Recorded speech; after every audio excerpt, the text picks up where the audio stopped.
Thank you for joining us. The long overdue recognition of Jerusalem as Israel's capital is seen also as an American policy response to the United Nations and the Security Council resolution, declaring that Judaism's holiest places in Jerusalem are occupied territory. Our guest again is the world-famous legal scholar and author Alan Dershowitz, who is regarded as one of the most distinguished defenders of individual rights and the best-known criminal lawyer in the world. He will share his thoughts on Jerusalem following these messages. Human age reversal. We may be there already. Human studies are now ready to begin to confirm meaningful reversal of pathological aging processes. These clinical trials aim to alter older humans so that they function as much younger individuals. Even modest success will result in a paradigm shift that will impart enormous societal benefits, such as sparing Medicare from insolvency. Life extension is not standing idle while 5,000 Americans die each day from age-related illnesses. Joining us are physician scientists who want to hurry up these technologies to keep people from aging to death. While life extension is pushing these projects forward, we need financial help to ensure these studies are carried through to fruition.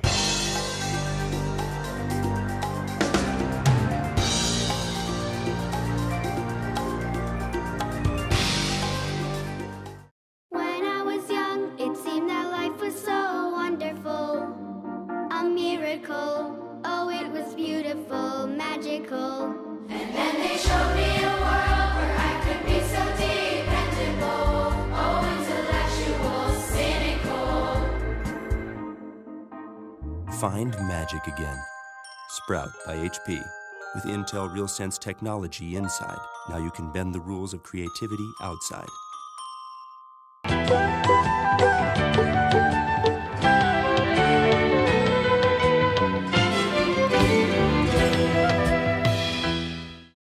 With us now is Alan Dershowitz. Alan, it's such a pleasure and honor to be with you again. Always my pleasure to be on with you. Such smart talk coming from you and good questions. Well, I can hardly react to that because you're just about one of the most brilliant people in this world. In fact, you remind me of Abba Iban. I had the privilege of interviewing him a few times years ago. I just wrote about him today. I'm writing a memoir now of my defense of Israel over 70 years.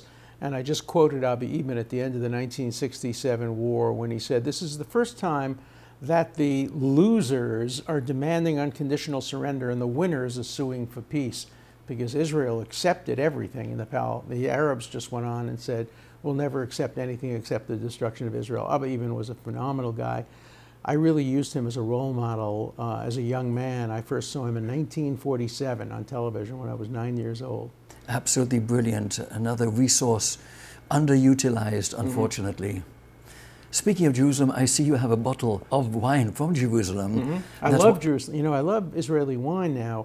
They have really begun to develop some of the best wines in the world. But particularly their reds are exceptional, and I collect and drink some of them, both to show support for Israel, and I also love good wine. What a Michigano world, a crazy world we live in. And you're just about one of the greatest heroes of Israel.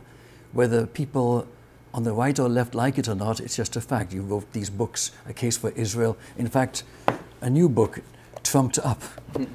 And you're vilified and criticized by former friends because you stand up for what you feel is the correct interpretation of the law. Look, I'm vilified my whole life, and you develop a thick skin when you do what I do. I get emails from right-wing Jews calling me a traitor to Israel, believe it or not, saying I'm an enemy of Israel because I support compromise and a two-state solution and reasonable resolution. Then I get attacked from the left saying I'm a Zio-fascist, I am too supportive of Israel. On the Trump thing, I get arguments from my nephew saying I'm helping Trump stay in power and he shouldn't be in power, and I get emails from people on the right saying, "Why aren't you supporting Trump?" I try to support principles. That's what my life has been devoted to, supporting the rule of law, supporting justice, not taking sides on partisan political issues. And speaking of that, look how the UN has just passed a resolution demanding that Israel not have Jerusalem recognized. Well, it was vetoed, fortunately, by a very brave American administration. Nikki Haley has been a phenomenal delegate to the United Nations. She did absolutely the right thing. You know, the whole world can be wrong, and the United States and Israel right. We've seen that before over history. The whole world believed that Jews killed Christian babies and used their blood to bake matzahs. They were all wrong. The whole world has been wrong about Israel, and Israel and the United States have generally been correct. Look, Jerusalem is part of Israel. The Western Wall, which was illegally occupied by Jordan for 20 years, is part of Israel. Hebrew University, Hadassah Hospital, the Jewish Quarter are all part of Israel. And what changed the status quo was when Barack Obama, in his last month of office, decided in revenge against Netanyahu, because he was angry at him, to allow the United Nations to pass a resolution declaring Israel's holiest sites to be illegally occupied territory. That's what changed the status quo. And then President Trump restored balance by saying, no, no, no, Jerusalem is the capital of Israel. And the UN resolution tried to undo it again, and fortunately the United States correctly vetoed it. Now, you're a Democrat and you voted for Obama twice and for Hillary. How do you explain, what is your view on the fact that he did that to Israel? Well, he just, I think the true Obama probably came out in his lame duck period, or in his last couple of years when he didn't have to run again for re-election. I think Hillary Clinton would have been a great president for the United States and for Israel.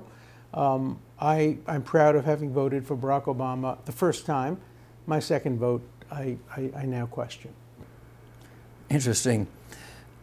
And let's talk about Jerusalem again. And how do you see the significance of the city of Jerusalem, founded by King David and Solomon, I think, 1700 years before Islam, in fact?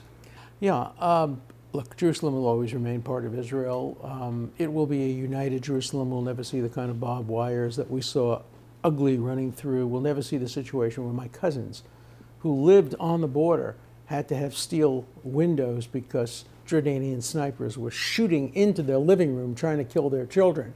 We'll never see that again. We might see a situation where there is a borough of Jerusalem like Brooklyn or Queens, a borough of Jerusalem in which the Palestinians can have a symbolic capital. Their real capital probably will always be Ramallah. But I think that's a realistic possibility at some point, but it has to be part of a negotiated peace. And the Palestinians have to come to the negotiating table. My mother, who died a few years ago at the age of 95, her favorite joke was Shlomi. Every day in his 79th year would pray to God saying, I want to win the New York lottery. And he doesn't. And on his 80th birthday, he says, God, I prayed to you. I wanted to win the lottery. And a voice from heaven comes down and says, Shlomi, help me out a little, buy a ticket. The Palestinians haven't bought a ticket. They haven't sat down. They can't get their state and the end of the occupation that they want without sitting down and making painful compromises in a negotiated resolution.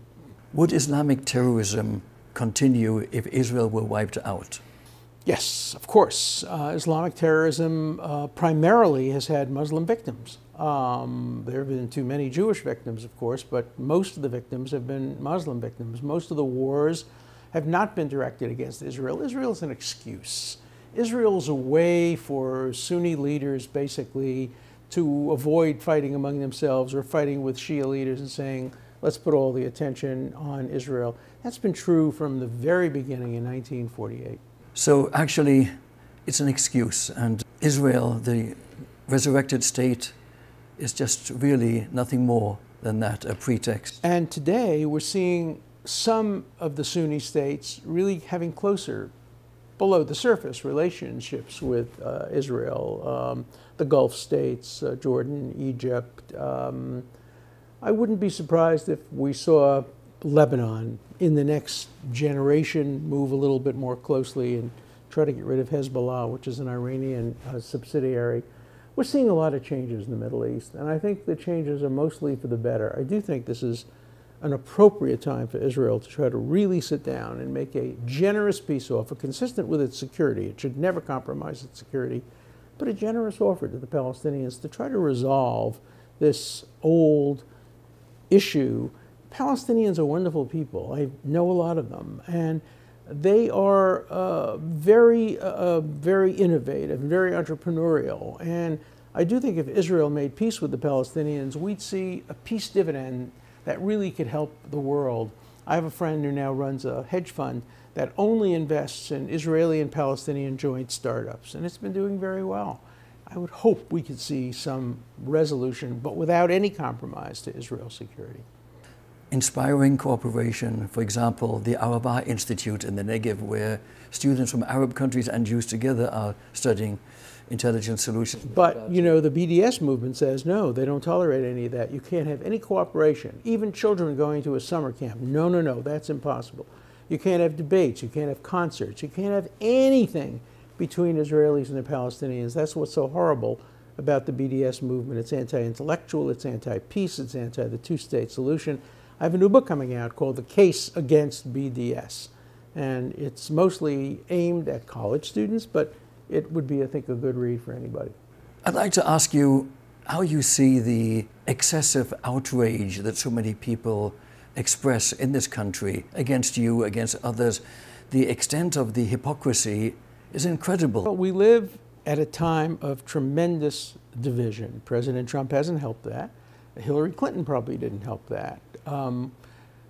We're so divided. I think this last election, I wrote a book about the last election too called Electile Dysfunction, in which I concluded there's never been an election in which both candidates were hated so much.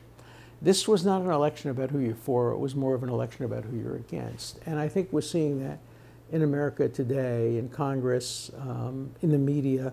Everybody has to pick sides. And I just want to be on the side of civil liberties, justice, patriotism, all the good values. I think we have to move away from the extremes. I think people like me who are liberals have to be trying to marginalize the extreme left, and people who are conservative should be marginalizing the extreme right. We should be trying to move the dialogue more to the center. I'll never forget how many times I debated William Buckley. He was my favorite conservative. I was his favorite liberal. I was constantly on his television shows. We had debates at Harvard. We could have reasonable discussions because he was a reasonable, moderate conservative. I think I'm a reasonable, moderate liberal. Today, it's so hard to have arguments when everybody is trying to shout each other down. Yes, absolutely. It's so irrational. Just a provocative question. Do you think that Hillary would have recognized Jerusalem? I do. I spoke to her about it. She would have done it later. She would have done it as part of a peace process, but I think her term of office would have included recognition of Jerusalem. You know, it's amazing that there's been so much criticism of a president for keeping his campaign promise. Every president has promised in recent years to recognize Jerusalem and to move the embassy there. Finally, a president does it, and he gets criticized. Oh my God, a president actually kept his campaign promise? That becomes a source of criticism. How do you see the significance of Jerusalem historically and at the present time? Look, there's no city that's more beautiful and has a more troubled past. Hopefully it has a nice, quiet future. The word Shalom is part of the letters of Yerushalayim. So I'm hoping someday it will be a city of peace. It's hard because three major religions have claims to it. It's much more important to Judaism than to Islam or Christianity. And if you take seriously what some of the Palestinians say, that there's no Jewish history in Jerusalem, they're denying Christianity because, of course, Jesus was a Jew in Jerusalem. The temple that's described in the New Testament is the temple in Jerusalem. So when you have people like Yasser Arafat and some of his successors denying there was a temple, denying any connection of Jews to Jerusalem, that's anti-Christian as well as anti-Semitic. And irrational and totally false. Mm-hmm. Back to more inspiring realities of today, like this book. You just wrote this. Tell us about it, please. Well, it's not a pro-Trump book. It's a book in favor of the rule of law. Basically, it says that we should all worry when they try to stretch existing criminal laws like obstruction of justice or espionage in the Clinton case to try to fit a particular target. You know, it was Lavrenti Beria, the notorious head of the KGB, who once said to Stalin, "Show me the man and I'll find you the crime." And that's what I think a lot of Americans are doing. It's Hillary, she must be guilty. It's Donald Trump, he must be guilty. That can't be the way we approach it, and that's what I argue in this book. Well, I certainly must get one of these copies and read it. And by the way, speaking of books... You can only get it on Amazon. It's not available in bookstores because I wrote it as an e-book, and they just put out a softcover copy you can buy on Amazon. Our viewers, I'm sure, would like that. Speaking of books, Bill Falloon, our friend, just wrote another Oh, wonderful. I'd love to read it. I will read it with interest. Thank you. Tell him good luck on his book. Thank you, sir. A final message, please, for our audience before we conclude this interview. Look, I think things are well in the United States. We have a very controversial president, but our institutions are working well. Look at what happened in Charlottesville. Some terrible, terrible people were screaming, "Don't let the Jews replace us," and all kinds of anti-black slogans. They lost. We won. The vast majority of Americans condemned that. And I think our institutions are very strong. Our Supreme Court remains strong. The media remains a check and balance on the presidency and the legislature. We have a viable electoral system. The Russians have tried to interfere with it, but we're going to stop them. We're not going to let them interfere with our elections. So I'm optimistic. I'm optimistic about Israel. Israel has never been stronger economically or militarily or diplomatically. What Benjamin Netanyahu has done in terms of extending Israel's diplomatic reach to South America, to Africa, to India, to China, to Russia, has been nothing short of a miracle. At the UN, Israel is still condemned, but in diplomatic circles, behind the scenes, Israel is highly respected. Alan, always a great privilege. Thank you so very, very much. Oh, thank you so much.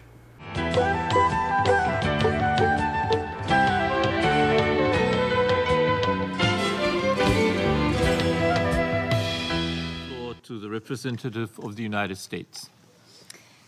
Thank you, Mr. President. The Jewish people are a patient people.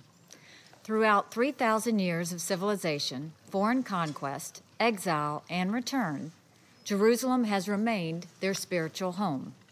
For nearly 70 years, the city of Jerusalem has been the capital of the State of Israel, despite many attempts by others to deny that reality. The American people are less patient. In 1948, the United States was the first nation to recognize the independent state of Israel. In 1995, the U.S. Congress declared that Jerusalem should be recognized as the capital of Israel and that the U.S. Embassy should be located in Jerusalem. Presidents Clinton, Bush, and Obama all agreed with that position, but they did not act. They delayed in the hopes that a peace process would produce results that never came. For 22 years, the American people have overwhelmingly supported that position, and they have waited and waited. This week, President Trump finally made the decision to no longer deny the will of the American people.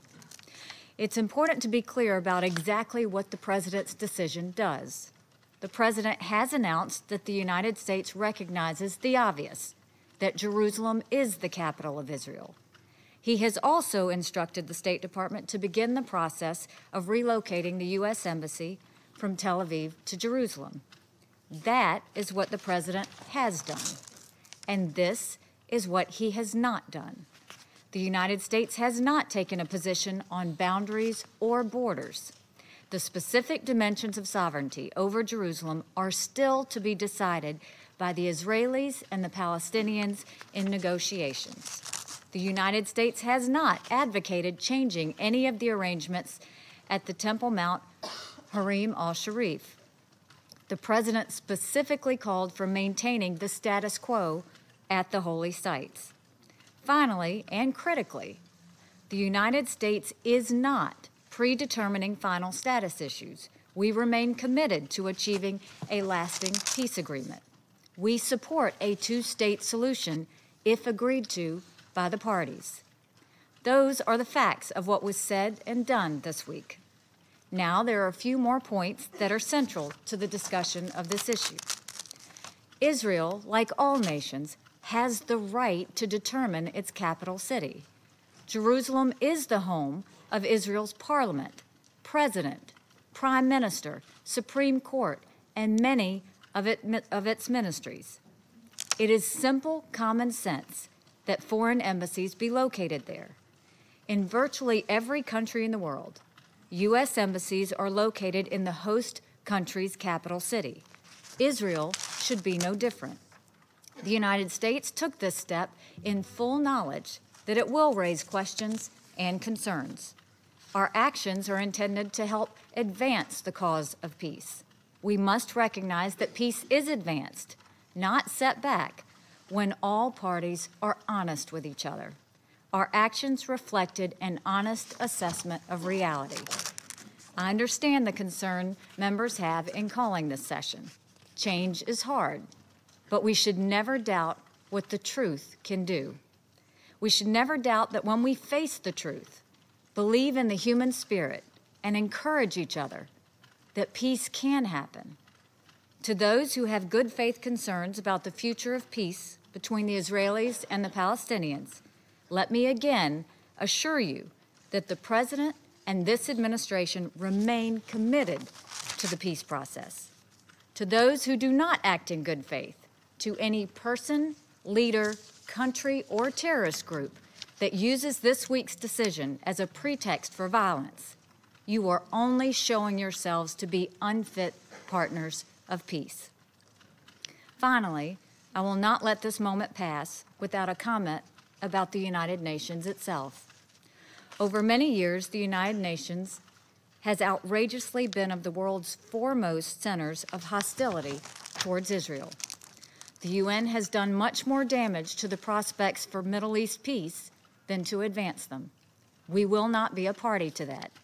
The United States no longer stands by when Israel is unfairly attacked in the United Nations. And the United States will not be lectured to by countries that lack any credibility when it comes to treating both Israelis and Palestinians fairly. It is no coincidence that the historic peace agreements between Egypt and Israel and between Jordan and Israel were both signed on the White House lawn. If and when there's a historic peace agreement between Israelis and Palestinians, there's a good likelihood that it too will be signed on the White House lawn. Why is that? It's because the United States has credibility with both sides. Israel will never be, and should never be, bullied into an agreement by the United Nations or by any collection of countries that have proven their disregard for Israel's security. To my Palestinian brothers and sisters, I can tell you with complete confidence that the United States is deeply committed to achieving a peace agreement between the Israelis and the Palestinians. We have demonstrated that commitment over many years and with the investment of large quantities of financial resources and diplomatic energy. Sadly, peace between the two sides has not been achieved, but we will not give up. Our hand remains extended to you. We are more committed to the cause of Israeli-Palestinian peace today than we've ever been before, and we believe we might be closer to that goal than ever before. Both Israelis and Palestinians have very real stories to tell, painful stories of challenges, distrust, and destruction. But this conflict is not just about the past. It must not be about all of those painful stories. It must be about future generations. Palestinian and Israeli children both deserve a future of peace, one no more and no less than the other. When those children are grown, they should look back and look to this time when the parties genuinely negotiated for their sake. These Palestinian and Israeli children deserve to have hope of a brighter and more peaceful future. Our wish and prayer is that this is the time both sides stop thinking about present needs and start thinking about future generations. I urge all countries in the Security Council and in the Middle East to temper their statements and their actions in the days ahead. Peace remains achievable. We must all do our parts to achieve it. Thank you. Human age reversal. We may be there already. Human studies are now ready to begin to confirm meaningful reversal of pathological aging processes. These clinical trials aim to alter older humans so that they function as much younger individuals. Even modest success will result in a paradigm shift that will impart enormous societal benefits, such as sparing Medicare from insolvency. Life extension is not standing idle while 5,000 Americans die each day from age-related illnesses. Joining us are physician scientists who want to hurry up these technologies to keep people from aging to death. While life extension is pushing these projects forward, we need financial help to ensure these studies are carried through to fruition.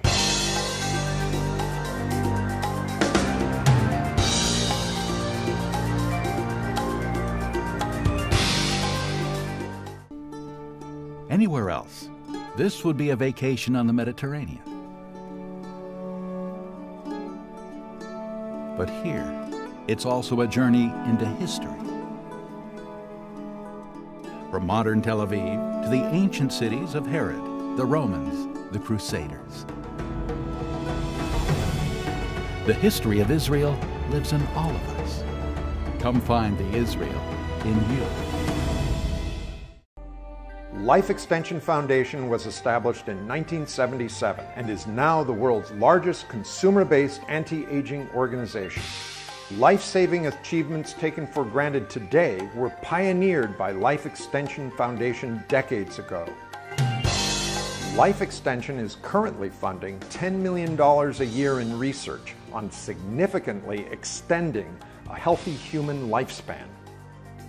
Diseases that once plagued humanity have largely been eradicated by scientific innovation.